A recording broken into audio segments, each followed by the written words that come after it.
Hello, my name's Skinny Marie, and my friend and who we're going to read about today is called Flat Stanley. Well, I'm Flat Stan's mate. Alright, so here's a story about Flat Stanley, the big bulletin board. Breakfast was ready. "I will go and wake the boys," Mrs. Lambchop said to her husband, George Lambchop. Just then their younger son, Arthur, called from the bedroom he shared with his brother Stanley. "Hey, come and look! Hey!" Mr. and Mrs. Lambchop were both very much in favour of politeness and careful speech. "Hay is for horses, Arthur, not people," Mr. Lambchop said as they entered the bedroom. "Try to remember that." "Excuse me," Arthur said, "but look, Daddy." He pointed to Stanley's bed.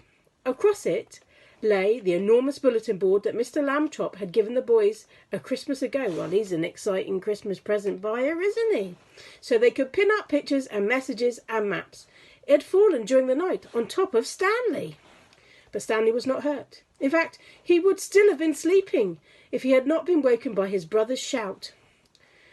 "What's going on here?" he called out cheerfully beneath the enormous board. Mr. and Mrs. Lambchop hurried to lift it from the bed. "Heavens!" said Mrs. Lambchop. "Gosh," said Arthur, "Stanley's flat." "As a pancake," said Mr. Lambchop. "Darndest thing I've ever seen." "Let's have all have breakfast," Mrs. Lambchop said. "Then Stanley and I will go and see Dr. Elijah Bear and hear what he has to say." The examination was almost over. "How'd you feel?" Because he was from Portsmouth, Dr. Elijah Bear asked. "Does it hurt very much?" "I felt sort of tickly for a while after I got up," Stanley Lambchop said, "but I feel fine now." "Well, that's mostly how it is with these cases. I've seen quite a few," said Dr. Elijah Bear. "We'll just have to keep an eye on this young fellow," he said when he had finished. He changed his accent just because now he's talking to the patients.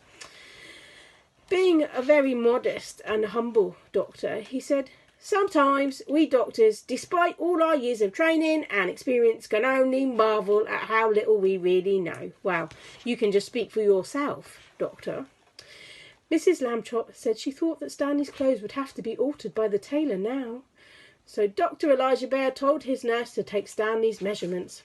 Could have taken them himself, crikey. I don't know. I know all my nurse friends will be very unhappy with that. Mrs. Lambchop wrote them down. Stanley was 4 feet tall, about a foot wide, and half an inch thick. So he was only about that thick. So he's almost as skinny as me. As I say, my name's Skinny Marie. So that's the story of how Stanley became flat. Now, we're going to have one more story about Stanley and some of his adventures, because there's a lot. And I will come back to you in a minute. And the next one's called Being Flat.